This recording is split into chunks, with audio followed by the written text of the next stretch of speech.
तो अब students next topic आता है एंडोप्लाज्मिक रेटिकुलम का ओरिजिन, मतलब अंतःप्रद्वी जालिका का उद्भव कि ये कैसे बनती है, कहाँ से बनती हैं ये, तो इनका ओरिजिन पढ़ेंगे हम। तो इसके लिए कई व्यूज़ हैं साइंटिस्ट के, 3-4 व्यूज़ हैं, अलग अलग साइंटिस्ट अलग अलग व्यू मानते हैं। तो इनमें से किसी भी प्रकार से इनका उद्भव हो सकता है। तो फर्स्ट है फ्रॉम न्यूक्लियर एनवलप, मतलब केंद्रक आवरण द्वारा, क्योंकि जो इसका स्ट्रक्चर है एंडोप्लाज्मिक रेटिकुलम का, ये केंद्रक झिल्ली से मिलता जुलता है, जो न्यूक्लियर मेम्ब्रेन है उसके जैसा ही होता है।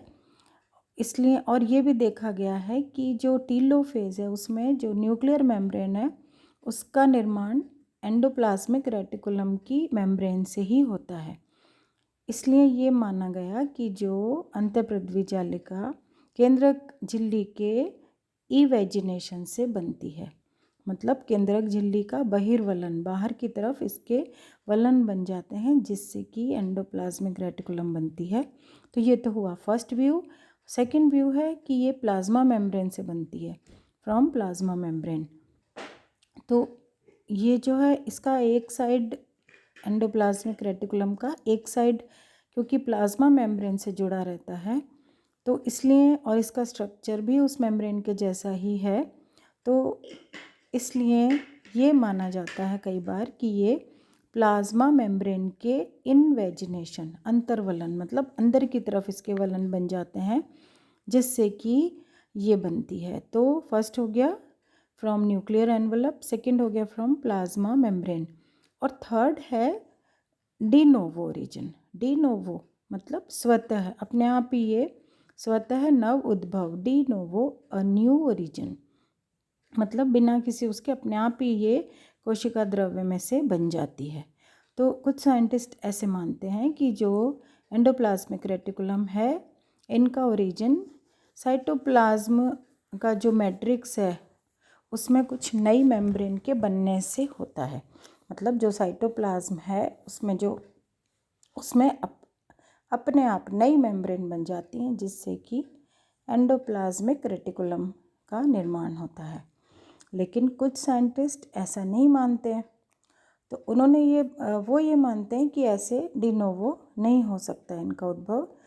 तो कई साइंटिस्ट ये मानते हैं कि नहीं, डी नोवो ओरिजिन नहीं है और इनका जो ओरिजिन है वो पहले से उपस्थित मेम्ब्रेन से ही होता है। तो या तो केंद्रक के जो है मेम्ब्रेन, मतलब न्यूक्लियर मेम्ब्रेन से होता है, या फिर प्लाज्मा मेम्ब्रेन से होता है। तो इस तरह ये 3 विचार हैं साइंटिस्ट के, 3 व्यूज़ हैं जो कि एंडोप्लाज्मिक रेटिकुलम के ओरिजिन के बारे में है। अब नेक्स्ट आता है इनके फंक्शन, कार्य। तो एंडोप्लाज्मिक रेटिकुलम का स्ट्रक्चर आपको समझ में आ गया होगा कि ये एक तरह से स्केलेटन बनाती हैं सेल का। जैसे स्केलेटन होता है मतलब कंकाल, तो ये एक मैकेनिकल सपोर्ट देती हैं स्टार्टिंग से प्लाज्मा मेम्ब्रेन से लेके और एंड तक इसमें न्यूक्लियर मेम्ब्रेन तक ये जुड़ी रहती हैं, फैली रहती हैं, इरेगुलरली शेप्ड होती हैं। तो एक तरह से ये इसका स्केलेटन बनाती हैं। तो इसमें कई महत्वपूर्ण क्रियाएं जैसे सिक्रीशन होता है, स्टोरेज होता है, सर्कुलेशन, तो ये कई सारे कार्य हैं। तो फर्स्ट है मैकेनिकल सपोर्ट, यांत्रिक सपोर्ट। अब क्योंकि ये कोशिका द्रव्य में फैल के उसको जाल बिछा रहता है, इनका साइटोप्लाज्म में जाल के जैसे बिछ जाती है और कई सारे कोष्ठों में बांट देती हैं उसको, मतलब चैम्बर्स कई सारे। तो ये स्केलेटन का एक तरह से ये स्केलेटन का निर्माण करती हैं, और स्केलेटन का तो काम है मैकेनिकल सपोर्ट देना, यांत्रिक सहायता प्रदान करना। तो फर्स्ट तो ये हुआ। सेकंड है परिवहन तंत्र, ट्रांसपोर्टिंग सिस्टम। तो ये ट्रांसपोर्टिंग सिस्टम की तरह भी काम करती हैं। तो जहाँ जैसे ये विभिन्न उत्पादों को संबंधित कोशिकांग या जहाँ उनकी ज़रूरत है वहाँ तक पहुँचा देती हैं। जो भी प्रोडक्ट्स बनते हैं मेटाबॉलिज्म के बाद में उनको ये ट्रांसपोर्ट करने का काम करती हैं। तो ये हुआ इनका सेकेंड फंक्शन परिवहन तंत्र या ट्रांसपोर्टिंग सिस्टम। थर्ड है अणुओं का विनिमय, exchange of molecules. Endoplasmic reticulum को बनाने वाली मेम्ब्रेन कई प्रकार के मॉलिक्यूल्स के एक्सचेंज को विभिन्न क्रियाओं जैसे ऑस्मोसिस, डिफ्यूजन, एक्टिव ट्रांसपोर्ट द्वारा संपन्न करती है। तो ये हुआ एक्सचेंज ऑफ मॉलिक्यूल्स। फोर्थ है इसमें सिंथेसिस ऑफ डिफरेंट सब्सटेंसेस, विभिन्न पदार्थों का संश्लेषण। तो ये जैसे हमने पहले भी देखा कि जो एंडोप्लाज्मिक रेटिकुलम है कई पदार्थ बनाती है, कई चीज़ों का सिंथेसिस करती है ये। तो इसमें सबसे पहले है protein synthesis, synthesis of protein, protein संश्लेषण। तो जो ग्रैन्युलर एंडोप्लाज्मिक रेटिकुलम है उस पर राइबोसोम प्रेजेंट रहते हैं और ये स्रावी प्रोटीन का संश्लेषण होता है यहाँ पे, सिक्रीटरी प्रोटीन का, और ये यहाँ से उनको जहाँ इनकी ज़रूरत है वहाँ तक पहुँचाती हैं, जैसे सीरम प्रोटीन और सिक्रीटरी ग्रेन्यूल्स, ये सब चीज़ें यहाँ बनती हैं। ट्रोपोकोलेजन ये भी बनता है यहाँ पर, इनका सिक्रीशन और बनना यहाँ पे होता है। सेकेंड है ग्लूकोज एंड ग्लाइकोजन का संश्लेषण, synthesis of glucose and glycogen. तो ये जो प्रोटीन जो एक्सपेरिमेंट्स किए हैं साइंटिस्ट ने, उनसे ये पता लग चुका है कि यकृत कोशिकाओं में जो लिवर की सेल्स हैं उनमें एंडोप्लाज्मिक रेटिकुलम ग्लूकोज और ग्लाइकोजन के सिंथेसिस में हेल्प करती है, उनका स्टोरेज करती है और उनके मेटाबॉलिज्म में भी हेल्प करती है ये। तो ये इनका एक फंक्शन हो गया, ग्लूकोज ग्लाइकोजन का सिंथेसिस, स्टोरेज एंड मेटाबॉलिज्म। और जो एक ग्रैन्युलर है एंडोप्लाज्मिक रेटिकुलम, उसमें ग्लूकोज 6 फॉस्फेटेज एंजाइम के द्वारा ग्लाइकोजन टूट जाता है। इस प्रोसेस को कहते हैं ग्लाइकोजेनोलाइसिस। लाइसिस मीन्स टूटना, ब्रेकिंग।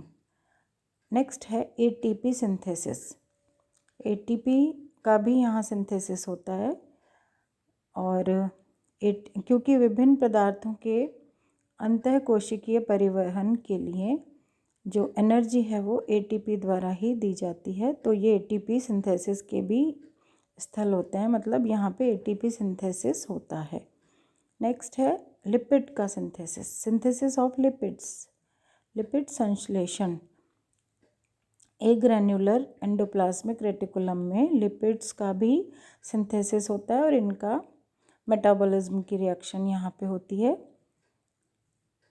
और जो स्मूथ वॉल्ड एंडोप्लाज्मिक रेटिकुलम है उसमें अन्य कई पदार्थ हैं जैसे कोलेस्ट्रॉल, ग्लिसरॉइड्स, हार्मोन्स और रेटिनल सेल्स में पाए जाने वाले वर्णक और कोशिका भित्तीय पदार्थ, इन सब का संश्लेषण या सिंथेसिस होता है। तो ये तो हुआ सिंथेसिस कई पदार्थों का, प्रोटीन का, ग्लाइकोजन, ग्लूकोज, एटीपी, लिपिड्स, इन सब का सिंथेसिस एंडोप्लाज्मिक रेटिकुलम में होता है। नेक्स्ट इसका फंक्शन है केंद्रक झिल्ली का निर्माण, फॉर्मेशन ऑफ न्यूक्लियर मेम्ब्रेन। तो ये हमने अभी पहले पढ़ा था कि जो न्यूक्लियर मेम्ब्रेन है वो अंतःपृथ्वी जालिका की झिल्ली से कोशिका विभाजन के फलस्वरूप बनने वाले जो डॉटर केंद्रक हैं, डॉटर केंद्रक मतलब पुत्री केंद्रक में केंद्रक मेम्ब्रेन का निर्माण अंतःपृथ्वी जालिका के खंडों से ही होता है। तो इसका फंक्शन हुआ फॉर्मेशन ऑफ न्यूक्लियर मेम्ब्रेन। और लास्ट में है इसका फंक्शन एंजाइम की क्रियाशीलता, एक्टिविटी, एंजाइमेटिक एक्टिविटी। तो ये एंजाइम की एक्टिविटीज़ के लिए सतह प्रदान करती है, मतलब एक सरफेस देती है। अगर एंजाइम एक्टिविटी कोशिका द्रव्य में होती है तो उससे ज़्यादा अधिक सक्रिय एंजाइम एक्टिविटी जब कोई रिएक्शन इनकी सतह पर होती है तो एंजाइम को ज़्यादा सरफेस एरिया मिलता है, तो ये एंजाइम की एक्टिविटी बढ़ जाती है। इसलिए कई एंजाइम्स की एक्टिविटी बढ़ाने में ये हेल्प करती है। तो ये हुआ एंडोप्लाज्मिक रेटिकुलम।